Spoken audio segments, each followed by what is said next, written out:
Okay, welcome back, everyone. It's 5/22 of 2015.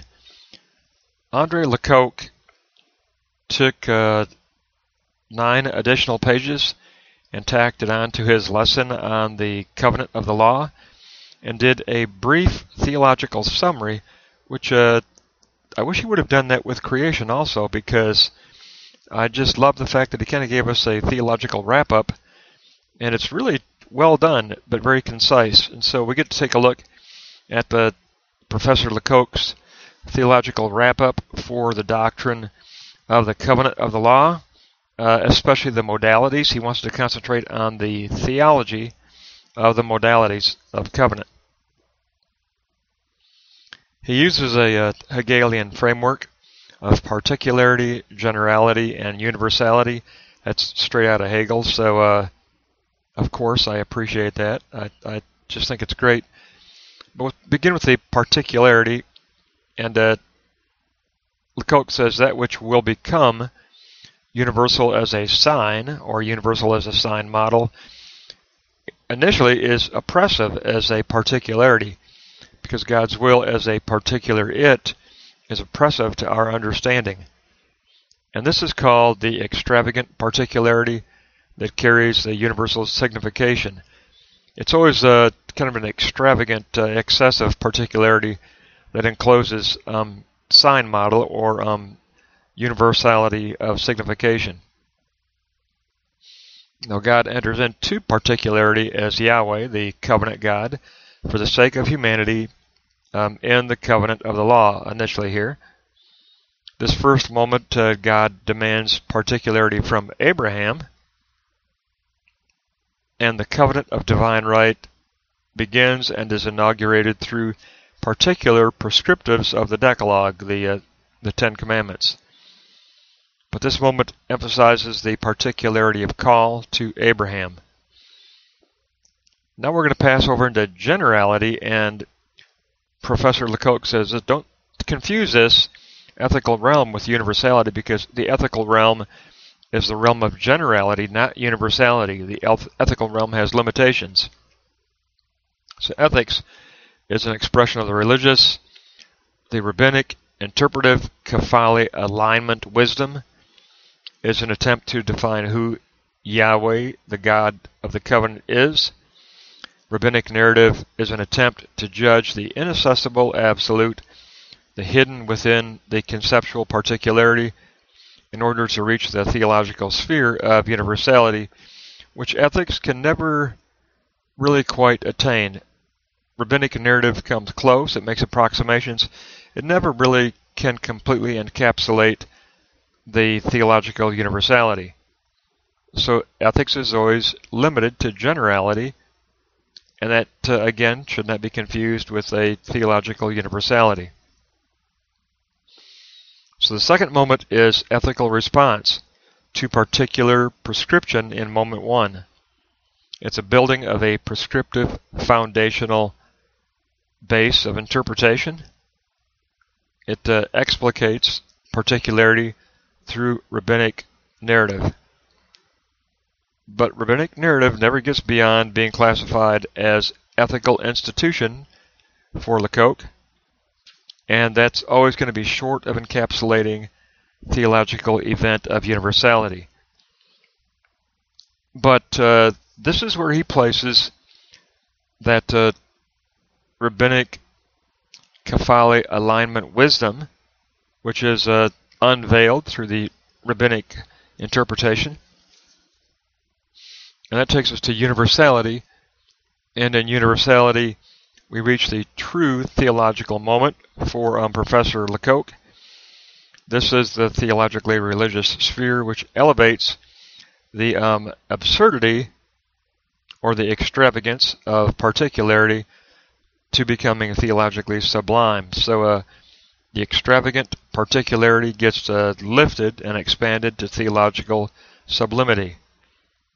The Isaac example, this sublimity interprets Genesis 22, of course, as an anticipatory crucifixion event. Remember, we're studying the Hebrew Bible, but it's Christian scholars a Christian Jewish scholar and a Christian hermeneutics scholar who are performing this work of interpreting Hebrew Bibles. So they are taking up the Christian perspective. And Lacocque says that the Isaac example becomes a theological universality of looking at Genesis 22 as a sign model pointing to the anticipatory crucifixion event of soteria, salvation. It's not an analogy of figures, says Lacocque. It's really an interpretive universal sign event. That's the way that universality works. It is the unveiling, the rabbinic, Kabbalic alignment, wisdom unveiling of the hidden event of signification that is within any particularity of, in this case, extravagance. It's more of an extravagant particularity that encloses this kind of transcendence and universality.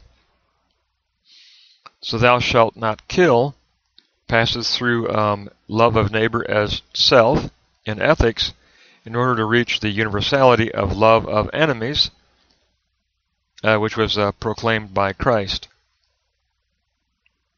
And so true universality attains to a non-expectation of reciprocity. The ethical becomes transformed but not canceled out.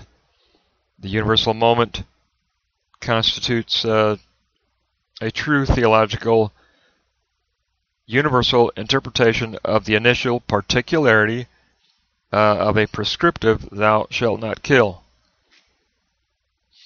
So as universal sign event, it is that which was hidden in the extravagant particularity.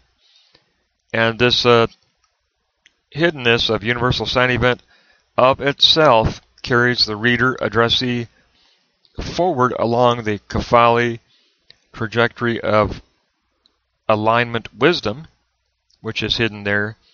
And so it becomes a power of language. It becomes a power of universal language event, which is very much the context of Professor Lacocque and Professor Ricoeur. They are both linguistic philosophers or theologians, if you will. We could say theologians, even though Ricoeur is more of a philosophical professor of hermeneutics.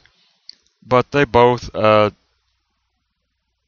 or were a central part of the seminary, the divinity school at the University of Chicago, of course. So we could say theologians, theological scholars.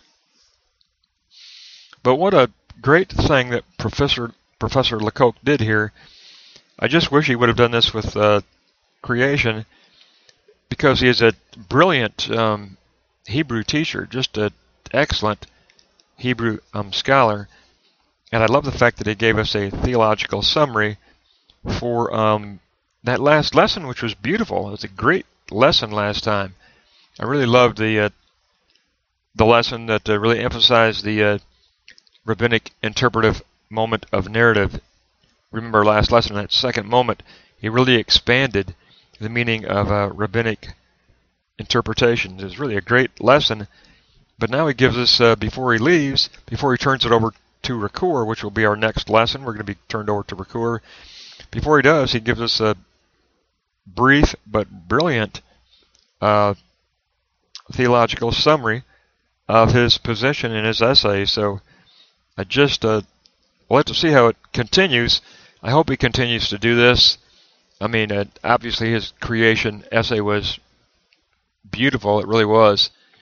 But I just hope that he continues to give theological summaries at the end of his essays. And being a Hegelian, I love this particularity, generality, universality framework. It's perfect. Perfect triad.